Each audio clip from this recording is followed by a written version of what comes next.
Hi everyone, welcome to Sukku with laddu channel. ఇవాళ మనం గండాలయ స్వామివారిని దర్శించుకుందాం. ఈ గండాలయ స్వామివారి గుడి మనకి విజయవాడకి దగ్గరలో, ఇంకా చెప్పాలంటే మంగళగిరికి దగ్గరలో అయితే గనక ఉందన్నమాట.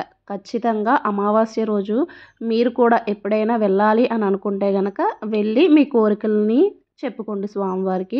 ఇది గుడి యొక్క అడ్రస్ ఎక్కడంటే, మనం మంగళగిరికి వెళ్ళే రూట్ ఉంటుంది కదా, అక్కడ ఎయిమ్స్ హాస్పిటల్కి వే ఉంటుంది అనమాట. అక్కడి నుంచి మనం లెఫ్ట్లో అయితే కనుక మీకు వే చూపిస్తున్నాను చూడండి, కరెక్ట్గా ఆ లెఫ్ట్లో పైకి వెళ్ళాలన్నమాట. అటు వెళ్తే మనకి గుడి పైకి వెళ్ళడానికి ఉంటుంది.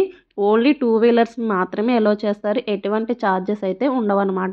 మీకు కిందకి దిగుతున్నప్పుడు వే చూపిస్తున్నాను, ఇక్కడి నుంచి కూడా ఒకసారి చూసుకోండి. ఇది వెహికల్స్ వెళ్ళే మార్గం. ఇంకొకటి ఏంటంటే మనకు మెట్ల మార్గం ఉంటుంది. నేను ఫస్ట్ వెహికల్స్ వెళ్ళేదే చూపిస్తున్నాను. ఇదిగోండి, ఎయిమ్స్ మంగళగిరి అని ఉంది కదా, అక్కడి నుంచి అయితే కనుక మనం దానికి ఆపోజిట్లోనే ఒక చిన్నగా రోడ్డు ఉంటుంది అనమాట. అంటే కొండ పైకి ఎక్కడానికి ఆ రోడ్డు అంటే వెళ్తే కనుక మనకు వచ్చేస్తుంది. ఫస్ట్ది అది బైక్స్ వెళ్ళే రోడ్డు.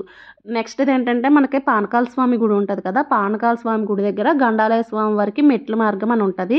ఇవి 700 చేంజ్ మెట్లు అయితే కనుక ఉంటాయన్నమాట. ఒకవేళ ఎవరైనా మెట్ల మార్గంలో వెళ్ళాలి అని అనుకుంటే ఆ మెట్ల మార్గం నుంచి వెళ్ళొచ్చు.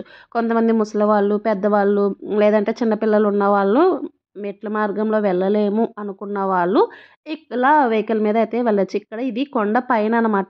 మనకి టవర్స్ ఉంటాయి కదా, సిగ్నల్ టవర్, ఆ సిగ్నల్ టవర్ ఒక్కటి మాత్రం ఉంది. ఇంకా అక్కడ అయితే కనుక ఏ విధమైన ఇల్లులు కానీ అలాంటివి ఏమీ లేవు. కానీ స్వామివారిని దర్శించుకోవడానికి చాలామంది వస్తున్నారనమాట. మేము ఆ రోజు వెళ్ళేటప్పటికి మార్నింగ్ 11:30 to 12 మధ్యలో అయితే అయింది. అప్పటికే చాలా వెహికల్స్ ఉన్నాయన్నమాట.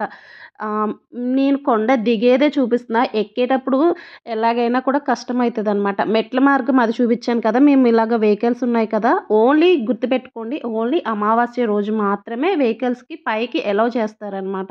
ఆ రోజు మాత్రమే మనం వెహికల్స్ మీద వెళ్ళాలనుకుంటే వెళ్తారు. స్వామివారిని దర్శించుకోవడానికి కూడా ఇక్కడ ఏ ఎటువంటి ఏ విధమైన పంతులు గారు ఉండరు, పూజలు చేసేవాళ్ళు ఉండరు. అలాగే స్వామివారికి విగ్రహం అంటూ కూడా ఏది ఉండదన్నమాట.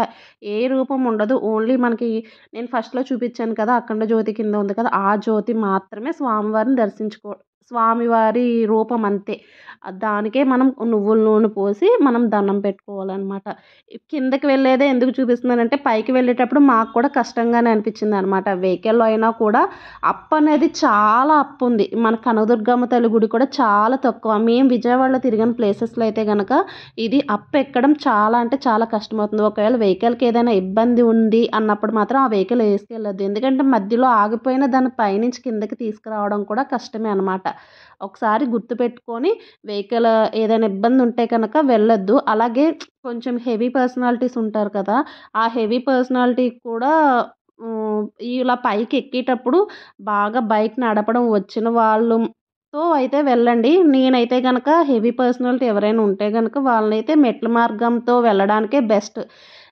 మేము మా బుడ్డోడు, నేను, మా ఆయన అయితే వెళ్ళాం కదా, మధ్య మధ్యలో అప్పకి మాకు కూడా కొంచెం భయమేసిందనమాట. అలాంటప్పుడు నేను దిగిపోయి కొంచెం సేపు నడిచి హ్మ్, ఈ టర్నింగ్స్‌కి అప్ వచ్చినప్పుడైతే గనక మేము పైకి ఎక్కాం. అలాగే దిగేటప్పుడు కూడా చాలా కష్టమవుతది. మీరు బైక్‌ని చాలా బ్యాలెన్సింగ్‌గా నడుపుకుంటా అయితే గనక వెళ్ళాలనమాట. కొంతమంది బైక్స్ కూడా మధ్య మధ్యలో ఆగిపోయినయి కూడా.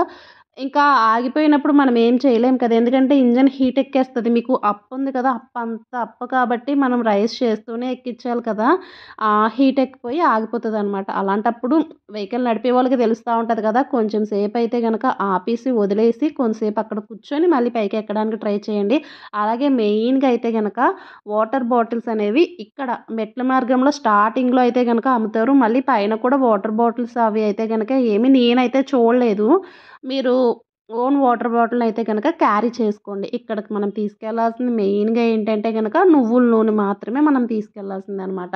పువ్వులు అవి కూడా అంతగా ఏమి వేయట్లా. నువ్వుల నూనె మాత్రం స్వామివారికి అక్కడ వేసి మన కోరికనే తీర్చుకోవాలి. ఇలాగ మీకు ఇక్కడ చూపిస్తున్నాం కదా అప్పు, అలా కొంతమంది వీటిలో కూడా నడుచుకుంటూ వస్తున్నారు. కొంతమంది మెట్ల మార్గంలో నడుచుకుంటూ వస్తున్నారు. మెట్ల మార్గంలో నడుచుకుంటూ వచ్చిన వాళ్ళకి ఈ పైన అప్పలెక్కే వాళ్ళకి మెట్ల మార్గం ఈజీ అనిపిస్తది. మెట్ల మార్గం నుంచి వచ్చే వాళ్ళకేమో పైన అప్పలెక్కడం ఈజీ అనిపిస్తదనమాట. అలా ఉంటది. ఏదైనా కూడా అమావాస్య రోజు మాత్రం ఫుల్ రష్ అయితే ఉంటదనమాట. మీరిక్కడ జనాలను చూస్తా ఉన్నారు కదా! ఎంతమంది ఉన్నారో, ఆ పైన మనకి గోపురం కింద కనిపిస్తుంది కదా! అదే మాట. అదే స్వామివారి గుడి. ఇక్కడ పక్కన ఉన్నది కదా! అదేంటంటే అక్కడ అన్నదానం. ఆ రోజు ఎవరైతే భక్తులొస్తారో వాళ్ళకి ఓన్లీ అమావాస్య రోజు మాత్రమే తెరుస్తారు కాబట్టి, మనకిక్కడ పర్టిక్యులర్‌గా మనం స్పాన్సర్ చేయాలనుకోండి ప్రసాదాన్ని, అన్నప్రసాదాన్ని మనం కూడా అక్కడ పేర్లు ఇచ్చుకోవచ్చనమాట.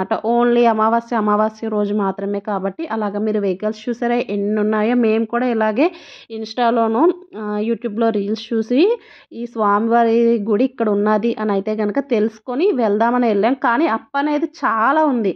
మనం ఎక్కి కొద్దీ వస్తూనే ఉంటదనమాట. నేను కరెక్ట్‌గా ఎందుకు 1, 2 సార్లు చెప్తున్నానంటే వెహికల్ అయితే గనక మంచి పొజిషన్‌లో ఉన్నది మాత్రమే వేసుకొని వెళ్ళండి. ట్రబుల్ ఇచ్చేదైతే గనక మనం కిందకొచ్చాకైనా బాగు చేయించుకోవచ్చు కానీ కిందకి రావడం కూడా కష్టమవుతది కదా!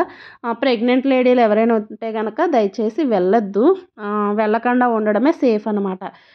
ఇలాగ ఇప్పుడు చూసారు కదా! మేము 11:30 మేము 12:30 వరకు కూడా అక్కడే ఉన్నాం. కానీ రష్ అయితే గనక ఇలాగే ఉంది.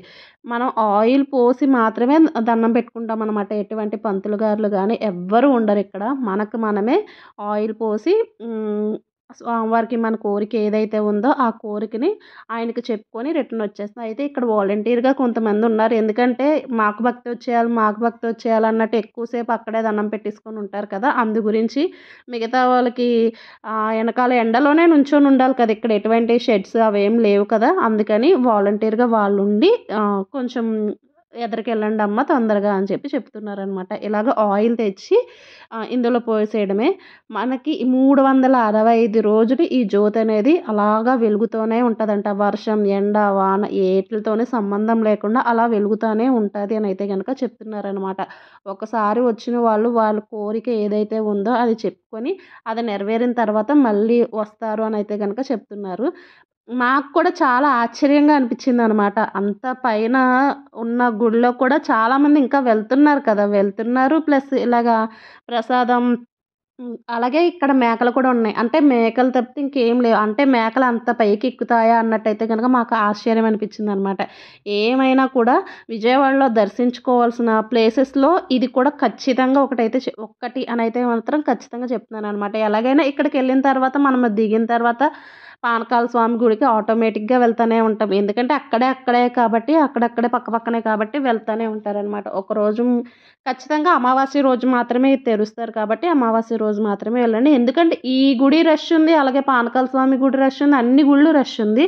ఇలా ఆయిల్ పోసిన తర్వాత మనం ఇక్కడ ఆ బొట్టు ఉంటది కదా! ఆ బొట్టు కింద పెట్టుకుంటున్నామనమాట. అంటే కొంచెం మసి ఉంటది కదా! ఆ మసినే తీసుకొని బొట్టు కింద పెట్టుకుంటున్నారనమాట. మీరు ఖచ్చితంగా వెళ్ళండి. నేను చెప్పిన ఎక్స్‌పీరియన్స్‌లన్నిటిని కూడా మీరు లైవ్‌లో ఫేస్ చేస్తారనమాట. ఇలా బయటకొచ్చాక చెట్టుకి ఉయ్యాల కట్టుంది. చక్కగా అందరూ ఊగుతున్నారనమాట. కొంచెం సేపు అలా రిలాక్స్‌గా అసలే విజయవాడ మొత్తం కనిపిస్తది మనకు. ఆ పైనెక్కి చూస్తే మొత్తం విజయవాడ వ్యూ అంతా కూడా కళ్ళకి కట్టినట్టయితే గనక మంచిగా కనిపిస్తుందనమాట. ఎప్పుడైనా అమావాస్య రోజే ఎప్పుడు పడితే అప్పుడైతే ఉండదు కాబట్టి ఈసారి అమావాస్యకి కుదిరినప్పుడు వెళ్ళడానికి ఖచ్చితంగా ట్రై చేయండి. మంచిగా అయితే గనక ఎక్స్‌పీరియన్స్ చేస్తారు. ఒకళ్ళు ఎక్కువ, ఒకళ్ళు తక్కువ అన్నది లేకుండా అందరికీ దర్శనం సేమ్‌గా ఈక్వల్‌గా అయ్యిందనమాట. మీకు అడ్రెస్ అంతా కూడా నేను చెప్పాననే అనుకుంటున్నాను. ఈ గండాలయ స్వామివారిని దర్శించుకొని మీకేదైనా కోరిక ఉంటే గనక చెప్పుకొని ఎవరి నమ్మకం వాళ్ళది కదా! ఆళ్ళ నమ్మకాన్ని బట్టి ముందుకు వెళ్ళిపోండి. వీడియో నచ్చితే గనక లైక్ చేయండి. ఇలాంటి మరిన్ని వీడియోస్ కోసం సుక్కు విత్ లడ్డు ఛానల్‌ని సబ్స్క్రైబ్ చేసుకోవడం అస్సలు మర్చిపోవద్దు. మీరు వెళ్ళేటప్పుడు వాటర్ బాటిల్ ఖచ్చితంగా తీసుకెళ్ళండి. ఎందుకంటే నెక్స్ట్ అమావాస్యకి సమ్మర్ స్టార్ట్ అయిపోతది కాబట్టి.